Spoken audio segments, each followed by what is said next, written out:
Hi everyone, welcome back to our YouTube channel Pawan Gyan Academy. So guys, basically आज की इस video में जो बात करेंगे वो हम बात करेंगे जो प्रीवियस ईयर क्वेश्चन पेपर होते हैं आपके, और जो आपके एग्जाम होने वाले 2023 या 2024 LLB entrance exam previous year, चाहे कोई सी भी यूनिवर्सिटी डीयू या बीएचयू या किसी भी अदर यूनिवर्सिटी के लिए कर रहे हैं, तो ये वीडियो आप सभी के लिए मोस्ट इंपॉर्टेंट है, क्योंकि मैं आज आपको मोस्ट इंपॉर्टेंट क्वेश्चन बताऊंगा। प्रीवियस ईयर क्वेश्चन पेपर है ये बेसिकली। दोस्तों, विदाउट वेस्टिंग टाइम आज इस वीडियो को स्टार्ट करते हैं। निर्देश ये तो आपको पता ही होगा कि किस किस तरह से। तो पहले हम पार्ट 1 में जो आ जाता है आपका सेक्शन ए में, वो लीगल कॉम्प्रिहेंशन मतलब सामान्य हिंदी से आते हैं। लेकिन आज की इस वीडियो में जो हम बात करेंगे, इसकी वीडियो मैं आगे बनाऊंगा एक Hindi and English, Hindi English की जो वीडियो है वो मैं बाद में बनाऊंगा। पहले जो बात करते हैं, हम बात करेंगे पहले हम जनरल नॉलेज मतलब सामान्य ज्ञान के बारे में बात करेंगे। जो सामान्य ज्ञान से जो रिलेटेड जो मोस्ट इंपॉर्टेंट क्वेश्चन है उनके बारे में बात करेंगे। तो हम पहले उसी सेक्शन में चलते हैं, सेक्शन नंबर सी पे। तो चलते हैं सेक्शन नंबर सी में, क्या कि आपके 50 से लेके आपके 51 से। तो इसमें जैसे कि ये प्रीवियस ईयर क्वेश्चन पेपर है, आपको मैं बता दूं तो पार्ट सेकंड है, जिसमें आपके general awareness and current affair से रिलेटेड आपके क्वेश्चन पूछे जाते हैं आपके एग्जाम में। तो जैसे सामान्य अभिज्ञान एवं संप्रति पृथक्करण ये आपको बोला जाता है। एंड हम बात करते हैं अब डायरेक्ट क्वेश्चनों के बारे में विदाउट वेस्टिंग टाइम।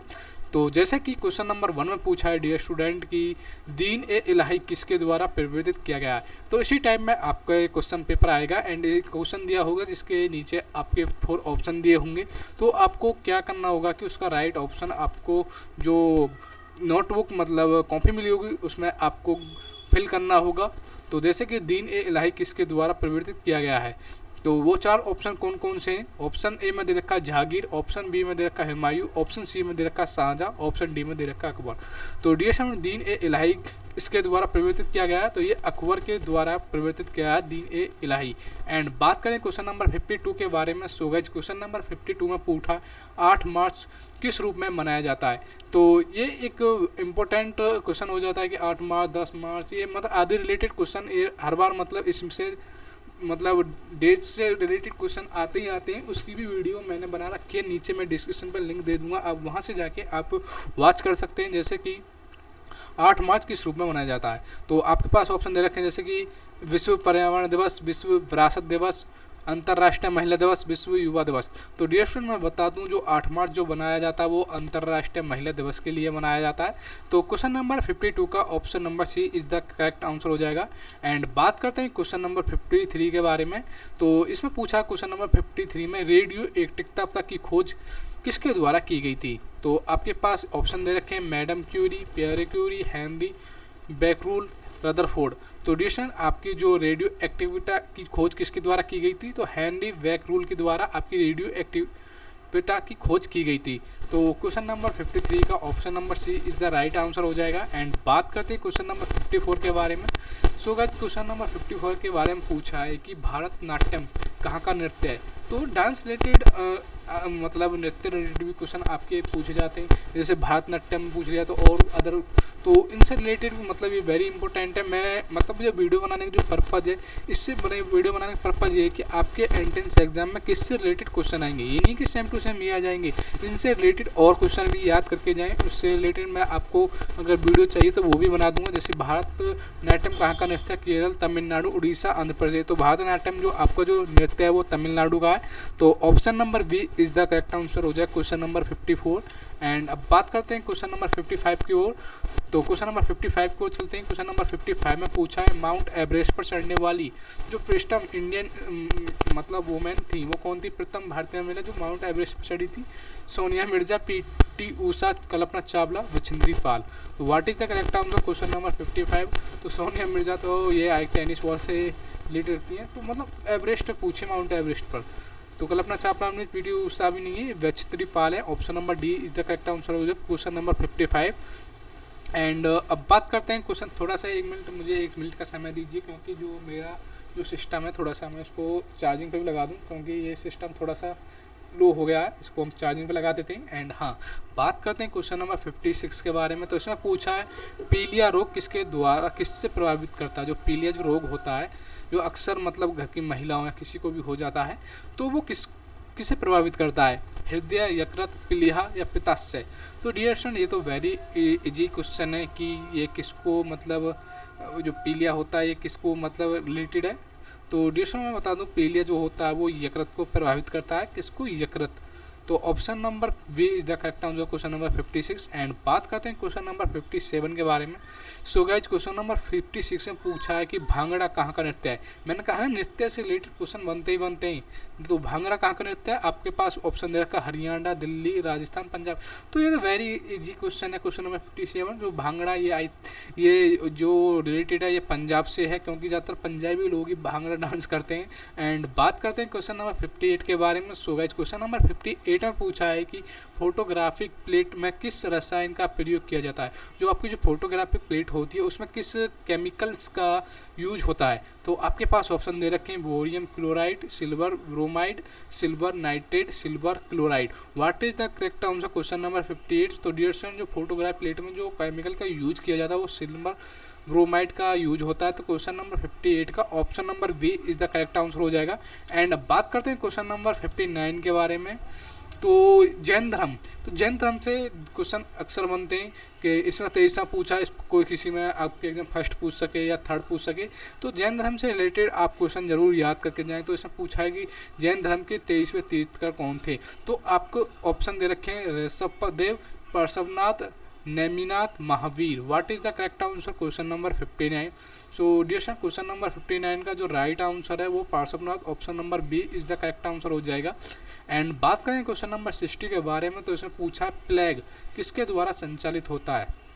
जो प्लेग होता है वो किसके द्वारा संचालित होता है? घरेलू मक्खी, सैरसी मक्खी, पिस्सू या मच्छर। तो डियर मैं बता दूं जो आपकी प्लेग जो रोग होता है किसके द्वारा संचालित होता है? पिस्सू के द्वारा संचालित होता है। एंड क्वेश्चन नंबर 60 का option number C is the correct answer हो जाएगा। एंड बात करते हैं क्वेश्चन नंबर 61 के बारे में। तो इसमें पूछा है कि भारत की पूर्वी समुद्री तट किस नाम से जाना जाता है। भारत का जो पूर्वी तट समुद्री तट है वो किस नाम से जाना जाता है? कोकण तट, मालाबार तट, दीघा तट, कोरामंडल तट। What is the correct answer question number 61। So guys question number 61 का राइट आंसर है आपका कोकण तट, option number A is the correct answer हो जाएगा क्वेश्चन नंबर 61 का। एंड अब बात करते हैं क्वेश्चन नंबर 62 के बारे में। सो गाइज क्वेश्चन नंबर 62 की बात करें तो इसमें पूछा है क्वेश्चन नंबर 62 में कि सौरमंडल के किस ग्रह को लाल ग्रह कहा जाता है। तो ये तो आई थिंक वेरी इंपॉर्टेंट, फिर भी हम बता दें कि सौरमंडल के किस ग्रह को लाल ग्रह कहा जाता है। आपके पास ऑप्शन दे रखे हैं बृहस्पति, मंगल, शुक्र, बुध। तो डिस्ट्रीब्यूशन मैं बता दूं जो सौरमंडल का लाल ग्रह जो कहा जाता है वो मंगल को कहा जाता है। तो सौरमंडल से रिलेटेड क्वेश्चन बनते ही हैं आपके। एंड बात करते हैं क्वेश्चन नंबर 63 के बारे में। सो गाइस क्वेश्चन नंबर 63 में पूछा कि सरदार सरोवर परियोजना किस नदी पर बनाई गई है। जो आपकी सरदार सरोवर परियोजना वो किस नदी पर बनाई गई है? ताप्ती, नर्मदा, गोदावरी, महानदी।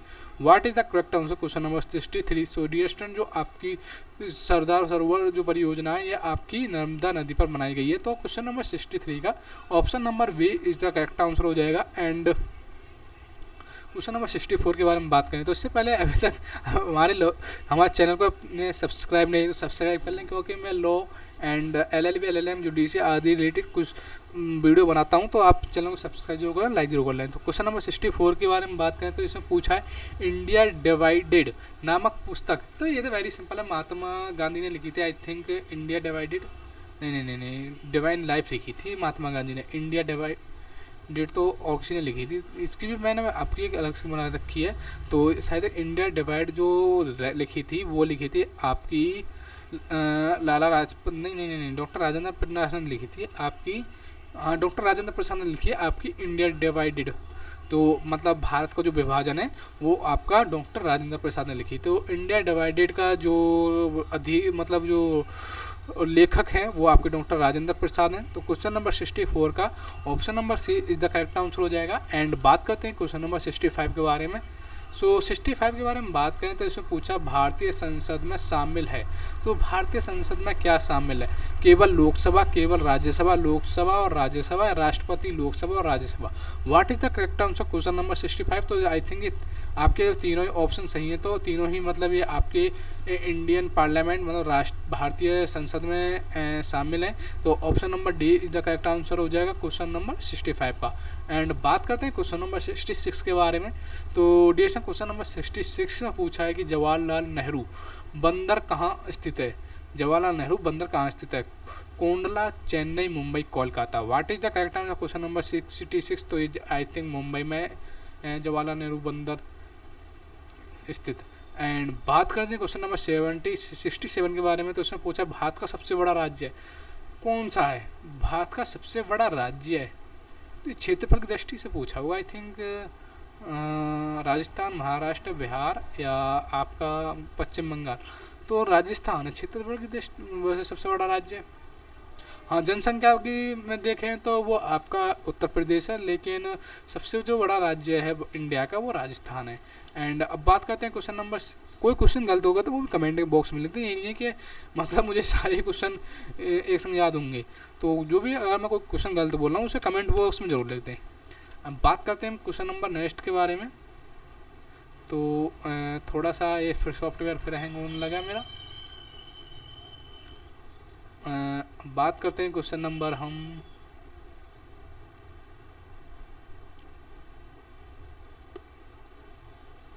68 के बारे में।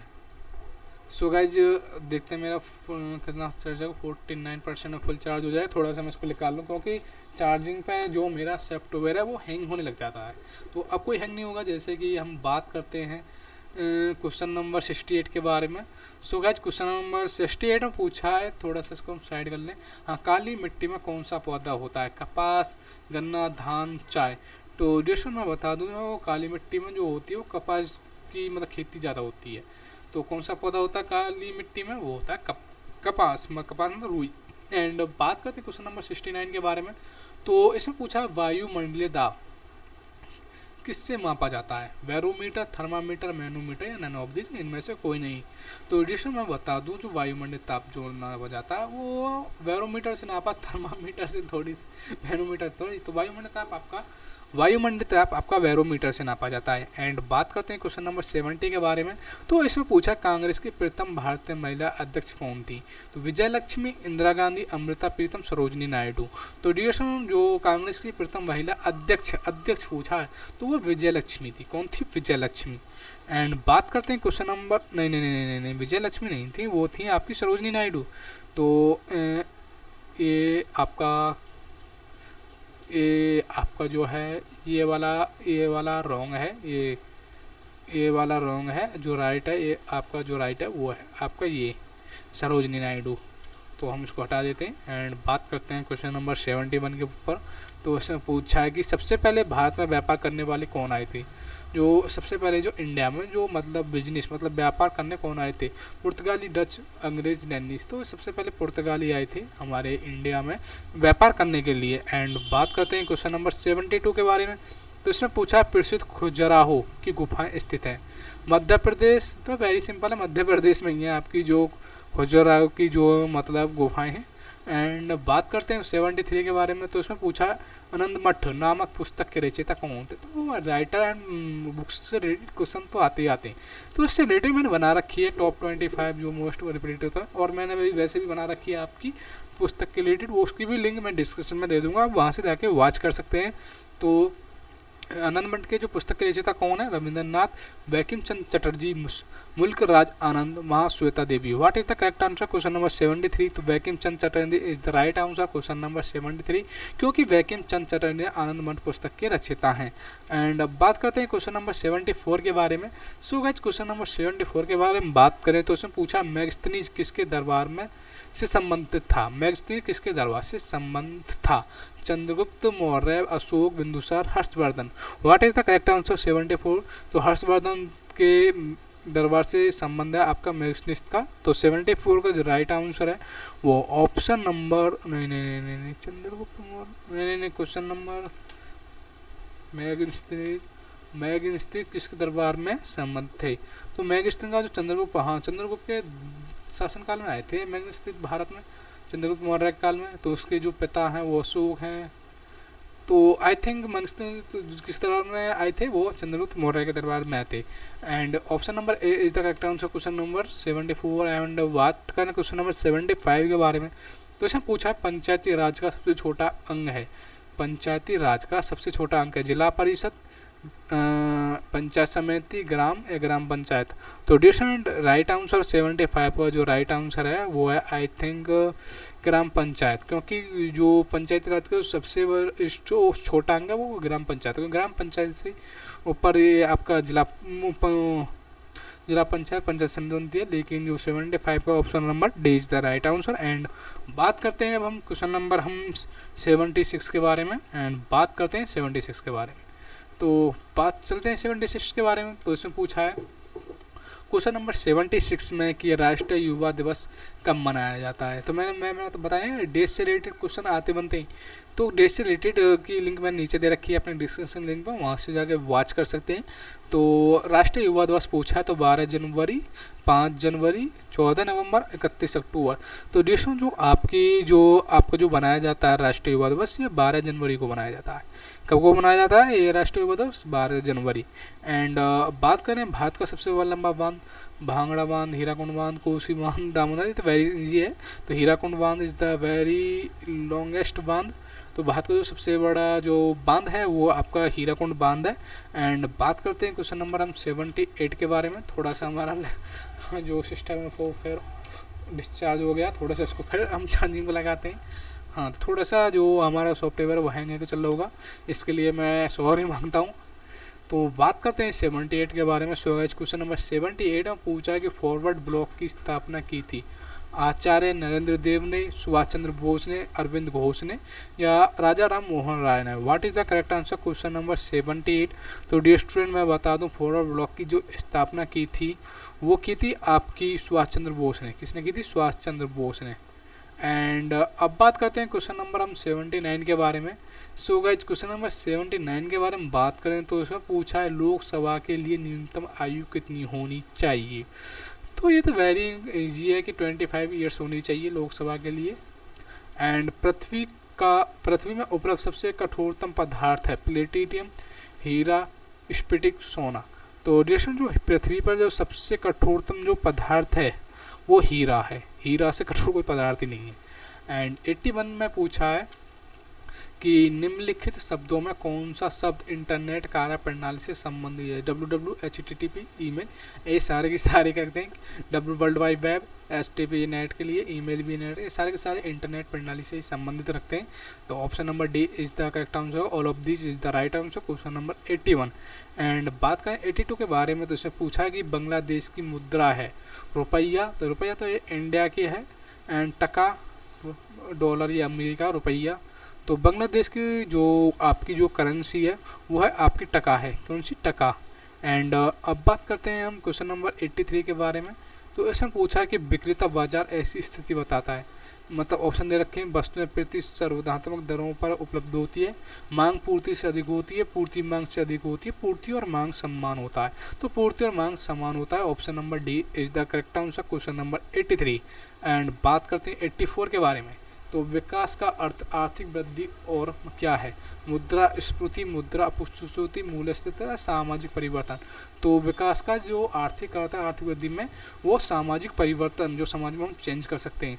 तो 84 का जो राइट आंसर है option number D is the correct answer. And बात करते हैं अब हम 85 के बारे में। सो गाइस जब चलते हैं 85 के क्वेश्चन की ओर, तो हम चलते हैं क्वेश्चन नंबर 85 की ओर। तो थोड़ा सा हम थोड़ा स्क्रॉल ऑन कर लें, साइड में स्लाइड कर लें। हाँ, इतना बहुत है।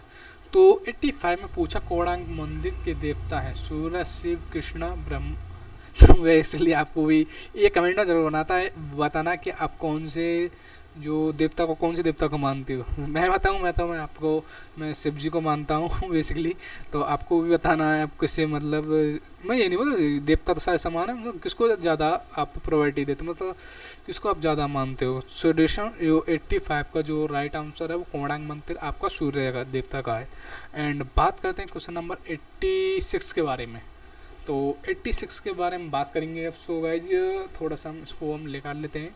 तो बात करते हैं क्वेश्चन नंबर 86 के बारे में। तो इसमें पूछा है साइना नेहवाल किस खेल से संबंधित है? टेनिस, बैडमिंटन, टेनिस बॉल, इनमें से कोई नहीं, none of these. What is the correct answer? तो ऑडिशन बैडमिंटन थे साइना नेहवाल। एंड अब बात करते हैं क्वेश्चन नंबर 87 एंड 88 के बारे में। तो first of all we are talking about the question number 87। So guys 87 पूछा है कि एकाधिकार का अर्थ है एकल क्रेता, अमेल विक्रेता, एकल विक्रेता, अनेक विक्रेता। तो एकाधिकार, एकाधिकार से आप संधि विच्छेद के करके भी आप इसका आंसर दे सकते हैं। तो बेसिकली एकाधिकार का जो एक अधिकार, तो एक अधिकार मतलब एकल विक्रेता। तो option number C is the correct answer जो क्वेश्चन नंबर 87। एंड बात करते हैं क्वेश्चन नंबर 88 के बारे में। सो गाइस क्वेश्चन नंबर 88 के बारे में बात करें तो इसमें पूछा है कि अंतर्राष्ट्रीय तिथि रेखा कौन है। तो इसमें अंतर्राष्ट्रीय तिथि रेखा कौन सी है? विषुवत रेखा, 0 देशांतर, 90 पूर्वी देशांतर, 180 पूर्वी देशांतर। What is the correct answer question number 88? तो 180 डिग्री जो पूर्वांतर देशांतर है ये राइट आंसर है क्वेश्चन नंबर 88 का। एंड बात करते हैं हम क्वेश्चन नंबर 89 एंड 19 के बारे में। पहले बात करेंगे हम क्वेश्चन नंबर 89 के बारे में। तो 89 पूछा है कि बल का मतलब SI मात्रक है न्यूटन, डायन, जूल, अर्क। तो डिस्टेंस जो SI का जो मात्रक है वो न्यूटन है। एंड अपिकुलो पेलागो का आशय क्या है? पठार, द्वीप, झील, पर्वत। What is the correct answer? तो ये आपको द्वीप है। एंड बात करते हैं क्वेश्चन नंबर 91 के बारे में। तो आइल ऑफ पल कहाँ है? आइल ऑफ पल कहाँ है? थाईलैंड में, बहरीन में, जापान में, स्विट्जरलैंड में। What is the correct answer question number 91? So डियरेशन right answer option number B, Bahrain is the correct answer question number 91। And बात करें क्वेश्चन नंबर 92 के बारे में। तो इसमें पूछा किस देश को उगते हुए सूरज का देश कहा जाता है? Japan, Norway, Ireland, Thailand. तो डियरेशन जो उगते हुए सूरज का देश कहा जाता है वो जापान को कहा जाता है। एंड बात करें क्वेश्चन नंबर 93 के बारे में। तो उसमें पूछा है भारत में काली मिट्टी का क्षेत्र कहाँ सीमित है? गंगा का मैदान, मध्य दक्षिण क्षेत्र, हिमालय क्षेत्र, पूर्वी क्षेत्र। तो ये आपका जो है ये मध्य दक्षिण क्षेत्र तक है। एंड अब बात करते हैं थोड़ा सा हम हाँ क्वेश्चन नंबर 94 के बारे में। तो इसमें पूछा निम्नलिखित में कौन सा भारत का राष्ट्रीय फूल है? कमल, सूरजमुखी, लिली, गुलाब। तो डियर आपको ये तो पता ही होना चाहिए कि कमल हमारा जो राष्ट्रीय पुष्प है, राष्ट्रीय पुष्प मतलब फूल है। एंड बात करते हैं क्वेश्चन नंबर हम 95 के बारे में। तो इसमें पूछा है कि अंतिम जो लास्ट जो मूल सम्राट था वो कौन था? Aurangzeb, Muhammad Shah Rangila, Wajid Ali Shah, Bahadur Shah Zafar. What is the correct answer? तो Bahadur Shah Zafar is the right answer question number 95। क्योंकि बहादुर शाह जफर मूल सम्राट का अंतिम मतलब लास्ट सम्राट था। एंड अब बात करते हैं क्वेश्चन नंबर 96, 97 के बारे में। तो पहले बात करते हैं क्वेश्चन नंबर 96 के बारे में। उष्ण कटिबंधीय वर्षा वन भारत में कहाँ पाए जाते हैं? तो अंडमान, जम्मू और Kashmir, Bihar, Himalaya. What is the correct answer 96? तो ये अंडमान निकोबार में पाए जाते हैं। एंड 97 पूछा बिहू कहाँ का प्रसिद्ध नृत्य है? तो नृत्य रिलेटेड आपका बहुत ही इंपॉर्टेंट है। मैं इसकी वीडियो बनाऊंगा, कमेंट बॉक्स में लिखना आप बनाऊँ या ना बनाऊँ। तो Assam, Gujarat, Kashmir, Sikkim. What is the correct answer question number 97? तो बिहू जो आपका असम का जो प्रसिद्ध नृत्य है। एंड अब बात करते हैं क्वेश्चन नंबर 98 के बारे में। तो 21वें राष्ट्रमंडल खेल का आयोजन 4 ये आपका ये उसका है करंट अफेयर का। इसको ना ही पढ़ो तो भी बेकार है, क्योंकि मैं हाँ बता दूं करंट अफेयर्स कहाँ कहाँ से क्वेश्चन आते हैं। एक तो फीफा फुटबॉल विश्व कप इनसे रिलेटेड आते हैं, ये 3 या 4 ये आपके उसके करंट अफेयर के क्वेश्चन है। तो पीठ पुरस्कार, ये पुरस्कार, ये इनसे रिलेटेड आप करंट अफेयर से पढ़ सकते हैं। बेसिकली मैं बता तो दूंगा इनका, लेकिन आपको कोई बेनिफिट ना होगा, क्योंकि जो आपकी जो करंट अफेयर के जो क्वेश्चन आएंगे वो अलग आएंगे। तो उससे रिलेटेड भी मैं अलग से वीडियो बनाऊंगा। एंड ये मैंने जो बात करी है इसमें पार्ट सेकंड की बात करी है। अगर आपको रीजनिंग एंड हिंदी, इंग्लिश आदि की भी मतलब प्रीवियस क्वेश्चन पेपर की भी अगर वीडियो चाहिए या PDF चाहिए तो आप कमेंट बॉक्स में लिख सकते हैं। एंड हाँ आपको बता दूँ, अगर आपको इस वीडियो की मतलब PDF चाहिए विद आंसर तो आप हमारे व्हाट्सअप नंबर 6398304022 पर मैसेज करके ले सकते हैं। लेकिन उसके लिए एक कंडीशन है कि आप हमारे यूट्यूब चैनल पवन ज्ञान अकेडमी को सब्सक्राइब करना होगा, लाइक कमेंट करना होगा। एंड सब्सक्राइब का स्क्रीनशॉट आपको हमारे व्हाट्सअप नंबर 6398304022 पर मैसेज करके सेंड करना होगा। एंड आपको ये PDF मिल जाएगी। एंड अदर और भी मतलब प्रीवियस क्वेश्चन पेपर मिल जाएंगे। एंड साथ में स्टडी मटेरियल मिल जाएगा, जैसे कि कॉन्स्टिट्यूशन आदि मतलब आदि से रिलेटेड आपको नोट्स